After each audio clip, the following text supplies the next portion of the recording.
Okay, first ನಾನು ನಿಮ್ಮ ಕ್ವಶನ್ಗೆ ಆನ್ಸರ್ ಮಾಡ್ತೀನಿ. ಬೇರೆ ಯಾರು ಬಂದಿಲ್ಲ ಇಲ್ಲಿ ಸಂಗೀತ ನಿರ್ದೇಶಕರು ಅಂತ ಒಂದು ಪ್ರಶ್ನೆ ಕೇಳಿದ್ರಿ ನೀವು.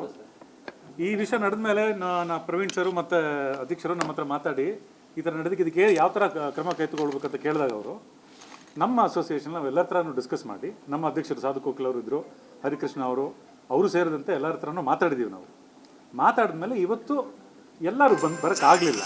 ಆದರೆ ಅವ್ರನ್ನ ನಾನು ರೆಪ್ರೆಸೆಂಟ್ ಮಾಡಿ as a secretary of the association ನಾನು ಮಾತಾಡ್ತಾ ಇದ್ದೀನಿ. ನಾನು ಹೇಳ್ತಾ ಇರೋದು ಅವ್ರ ಹತ್ರ ಏನು ಡಿಸ್ಕಸ್ ಮಾಡಿ ಎಲ್ಲರ ಒಪಿನಿಯನ್ ಏನಿದೆ ಅದನ್ನ ಇಟ್ಕೊಂಡು ನಾನು ಡಿಸ್ಕಸ್ ಮಾಡ್ತಾ ಇದ್ದೀನಿ. ಒಪಿನಿಯನ್ ಏನಂತಂದರೆ, ಖಂಡಿತ ಕನ್ನಡಕ್ಕೆ ಅವಮಾನ ಮಾಡಿದವ್ರನ್ನ ನಾವು ಯಾವುದೇ ರೀತಿ ಪ್ರೋತ್ಸಾಹ ಮಾಡೋದು ತಪ್ಪು. ಬರೀ ನಮ್ಮ ಇಂಡಸ್ಟ್ರಿ ಅಲ್ಲ, ನಮ್ಮ ಕನ್ನಡ ಪ್ರೇಮಿಗಳು, ಕನ್ನಡ ಚಿತ್ರ ಪ್ರೇಮಿಗಳು ಅವರು ಕೂಡ ಯಾರನ್ನೂ ಇದನ್ನು ಎನ್ಕರೇಜ್ ಮಾಡ್ಬೋದು. ಬರೀ ನಾವು ಅವ್ರಿಗೆ ನಾನ್ ಕೋಆಪ್ರೇಷನ್ ಕೊಟ್ಟರೆ ಸಾಲದು.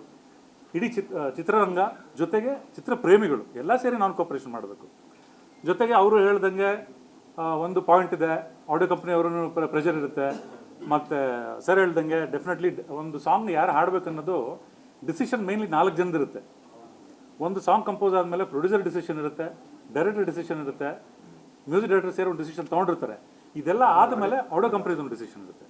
ಸೊ ಬರೀ ನಾವು ಮಾತ್ರ ನಾನ್ ಕೋಆಪ್ರೇಷನ್ ಅಂದರೆ ಆಗಲ್ಲ. ಇದು ನಾವೆಲ್ಲ ಸೇರಿ ಒಟ್ಟಿಗೆ ಇದೊಂದು ಡಿಸಿಷನ್ ತೊಗೋಬೇಕು. ಅದನ್ನು ತೊಗೊಳ್ಳೋಣ ಅಂತ ನೀವು ಬರೋಕ್ಕೆ ಒಂದು 10 ನಿಮಿಷಕ್ಕೆ ಮುಂಚೆ ನಮ್ಮ ಇಲ್ಲಿ ಮೀಟಿಂಗ್ ನಡೆದಿದ್ರಲ್ಲಿ ನಾವುಗಳು ಅದನ್ನು ಡಿಸ್ಕಸ್ ಮಾಡಿದ್ದೀವಿ.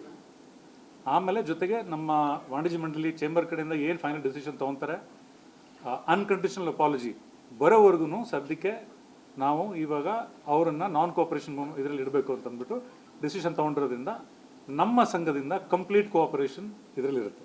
ಸರ್, ಈಗ ನೀವು ಯಾವ್ಯಾವ ಮ್ಯೂಸಿಕ್ ಡೈರೆಕ್ಟರ್ ಹತ್ರ ಮಾತಾಡಿದ್ರಿ? ಸೊ ಮತ್ತೆ ಇದಕ್ಕೆ ಒಂದು ವೇಳೆ ಅಂದರೆ ಕೆಲವರು ಇಲ್ಲ ನಮ್ಗೆ ಅವರೇ ಬೇಕು ಅನ್ನೋಂಥ ವಿಚಾರದಲ್ಲಿದ್ದರೆ ಅದಕ್ಕೆ ಯಾವ ರೀತಿ ನಿಮ್ಮ ಸ್ಟೆಪ್ ಇರುತ್ತೆ? ಇಲ್ಲಿ ನಾವು ನಿನ್ನೆ ಡಿಸ್ಕಸ್ ಮಾಡಿದ್ರಲ್ಲಿ ಆಲ್ಮೋಸ್ಟ್ ಅಬೌಟ್ 85 to 90%. ನಾನು ಬರೀ ಮ್ಯೂಸಿಕ್ ಡೈರೆಕ್ಟರ್ಸ್ ಬಗ್ಗೆ ಮಾತಾಡ್ತಿಲ್ಲ. ನಮ್ಮ ಸಂಘದಲ್ಲಿ ಮ್ಯೂಸಿಕ್ ಡೈರೆಕ್ಟರ್ಸ್ ಇದ್ದಾರೆ, ಮ್ಯೂಸಿಷಿಯನ್ಸ್ ಇದ್ದಾರೆ, ಸಿಂಗರ್ಸ್ ಇದ್ದಾರೆ, ಎಲ್ಲರೂ ಇದ್ದಾರೆ.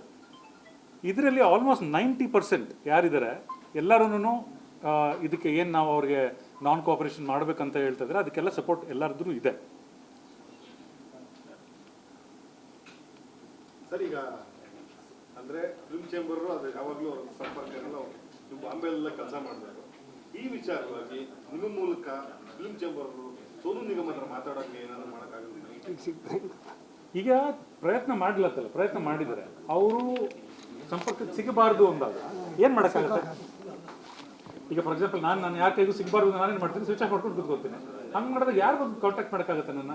ಈಗ ಇನ್ನೊಂದು ವಿಚಾರ ಕೇಳಿ ಬರ್ತಾ ಇತ್ತು ಅಂದರೆ, ಸೋನು ನಿಗಮ್ ಹತ್ರ ಹಾಡಿಸ್ಬೇಕು ಅಂದರೆ 5 ದಿವಸ, 1 ವಾರ, 1 ತಿಂಗಳು ಕಾಯಬೇಕು, ಬಾಂಬೆಗೆ ಹೋಗ್ಬೇಕು, ಈ ಥರದ್ದೆಲ್ಲ ಅನುಭವಿಸಿದ್ದಾರೆ ನಿರ್ಮಾಪಕರೆಲ್ಲ.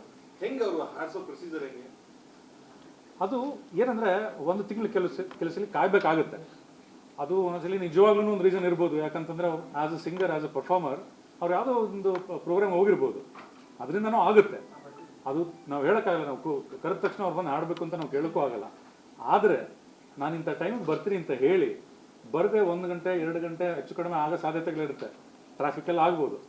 ಇದನ್ನು ಮೀರಿ ಕೆಲವು ನಮ್ಮ ಮ್ಯೂಸಿಕ್ ಡೈರೆಕ್ಟರ್ಗಳಿಗೆ, ನಮ್ಮ ಪ್ರೊಡ್ಯೂಸರ್ಗಳು, ಡೈರೆಕ್ಟರ್ಗಳಲ್ಲಿ ಹೋಗಿ ಅನುಭವಿಸಿದ್ದಾರೆ. 8 hours 10 hours ಕಾಯಿಸಿರೋ ಸಿಚುವೇಶನ್ ಕೂಡ ಇದೆ. ಸೋನು ನಿಗಮ್ ಅವರಿಂದ ಅಲ್ಲ, ಇದು ಆಗುತ್ತೆ. ಅಂದರೆ ಬರೀ ಸೋನು ನಿಗಮ್ ಅಂತ ಹೇಳ್ತಾ ಇಲ್ಲ, ಬರೀ ಸೋನು ನಿಗಮ್ ಅವರು ಅಂತ ಹೇಳ್ತಾ ಇಲ್ಲ. ಇದನ್ನ ನಾವು ಕಂಪೇರ್ ಮಾಡಿಕೊಂಡ್ರೆ ನಮ್ಮಲ್ಲಿರೋ ಸಿಂಗರ್ಗಳು, ಅಂದರೆ ನಮ್ಮ ಕನ್ನಡ ಸಿಂಗರ್ಗಳು ಏನಿದ್ದಾರೆ, ಪಾಪ ಅವ್ರು 12 ಗಂಟೆ ಅಂತಂದ್ರೆ 11:30 ಬಂದು ಕಾಯ್ತಾ ಇರ್ತಾರೆ, ಸಹ ಮಾಡ್ತೀನಿ ಅಂತ.